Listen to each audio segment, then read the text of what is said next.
aquel tiempo dijo Jesús a sus discípulos esta parábola. Un hombre, al irse de viaje, llamó a sus siervos y los dejó al cargo de sus bienes. A uno le dejó 5 talentos, a otro 2, a otro 1, a cada cual según su capacidad, y luego se marchó. El que recibió 5 talentos fue enseguida a negociar con ellos y ganó otros 5. El que recibió 2 hizo lo mismo y ganó otros 2. En cambio, el que recibió 1 fue a hacer un hoyo en la tierra y escondió el dinero de su señor.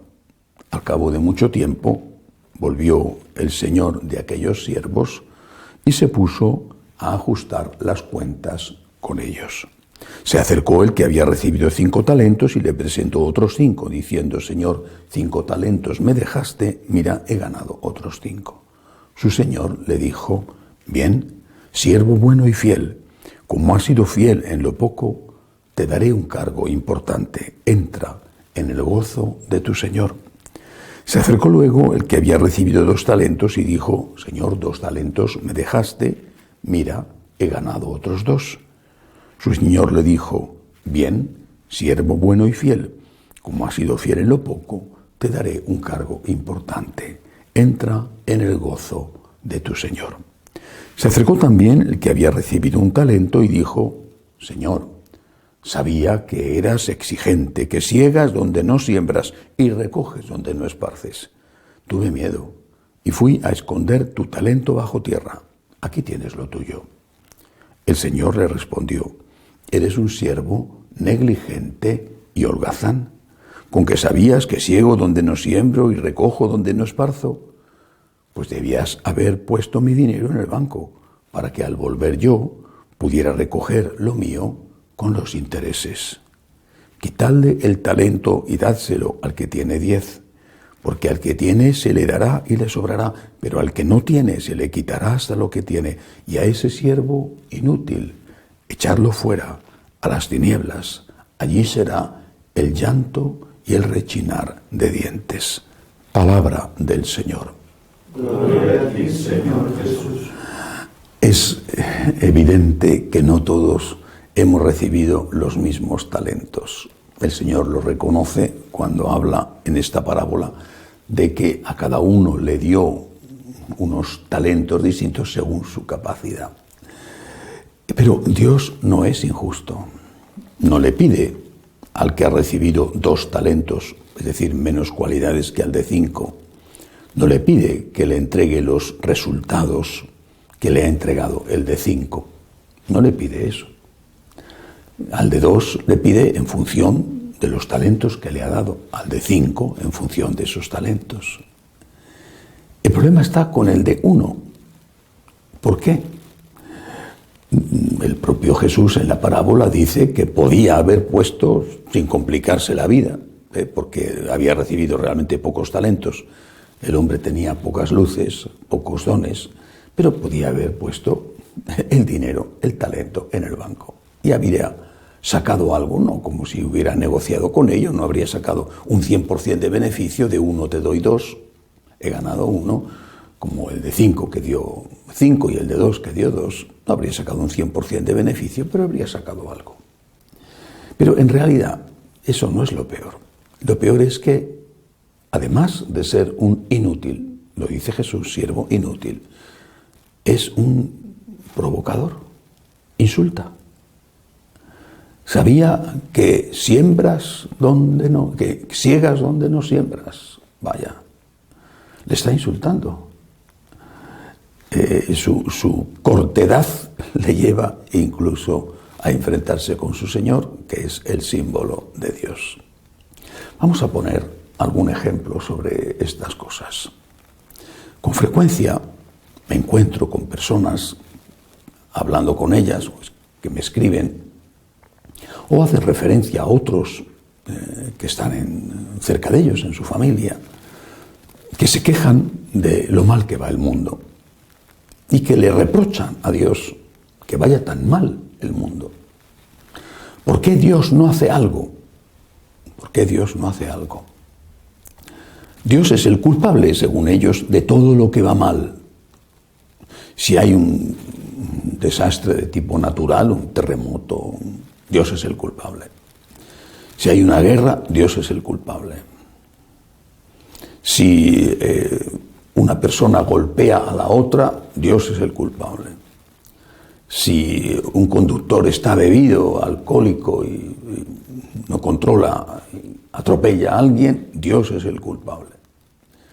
Si un marido engaña a su mujer o una mujer a su marido, Dios es el culpable. Tienen una lista inmensa de acusaciones contra Dios. Eso me recuerda una historia. Por supuesto, no es una historia verdadera, pero es una historia muy bonita y con una gran enseñanza. Había una persona así que continuamente le estaba reprochando a Dios todo. Eres culpable de esto, eres culpable de lo otro, eres culpable de lo de más acá, de lo de más allá. Dios es el culpable de todo, de todo, de todo. Y continuamente le reprochaba. ¿Por qué no haces nada? ¿Por qué no haces nada? ¿Por qué permites esto? ¿Por qué no haces nada? Dices que nos quieres y no haces nada. Dices que eres poderoso y no haces nada. ¿Por qué no haces nada? Así, un día tras otro. Hasta que el Señor se cansó y le habló. Bueno, y le dijo, me está reprochando que no he hecho nada. Pero sí que he hecho algo. El otro le contestó lleno de soberbia, porque generalmente los tontos suelen ser soberbios, pero en fin, no todos los casos, pero con frecuencia. Como el que recibió solo un talento. Le contestó lleno de soberbia, diciendo, ¿qué has hecho? A ver, dime qué has hecho. Y el Señor le contestó, ¿he hecho algo? Te he hecho a ti. O lo que es lo mismo, ¿qué has hecho tú? Me estás reprochando que no he hecho nada. ¿Y qué has hecho tú? ¿Qué estás haciendo tú? Porque tú estás tranquilamente sentado viendo la televisión, viendo las desgracias que pasan en el mundo. ¿Qué has hecho tú? ¿Qué has hecho tú? ¿Qué estás haciendo tú para quitar el hambre? ¿Qué estás haciendo tú para poner paz? Porque posiblemente tú, que le reprochas a Dios que no haga nada, eres un consumista que derrochas y consumes posiblemente por encima de tus posibilidades, o a costa de tus padres, o a costa del Estado. Y posiblemente tú, que te quejas de que hay guerras en el mundo, no eres una persona pacífica, no eres capaz de perdonar, no eres capaz de pasar la página y olvidar, o no eres capaz de pedir perdón, no eres capaz de reconocer que tienes también tú tus propios fallos. ¿Qué has hecho tú? Porque Dios te ha hecho a ti. Es decir, si tú le reprochas a Dios, es porque crees en Dios. ¿Y no qué sentido tiene reprocharle a alguien a quien no crees? No, a mí no se me ocurre acercarme a una encina y empezar a regañarle a la encina diciendo, es culpa tuya que no haya llovido este año. La encina no me puede responder, si no me pegaría un ramazo y me diría, no puedes ser más tonto de lo que eres. ¿Qué has hecho tú para que las cosas vayan mejor? Tú has recibido pocos talentos, porque si no, no harías esas preguntas.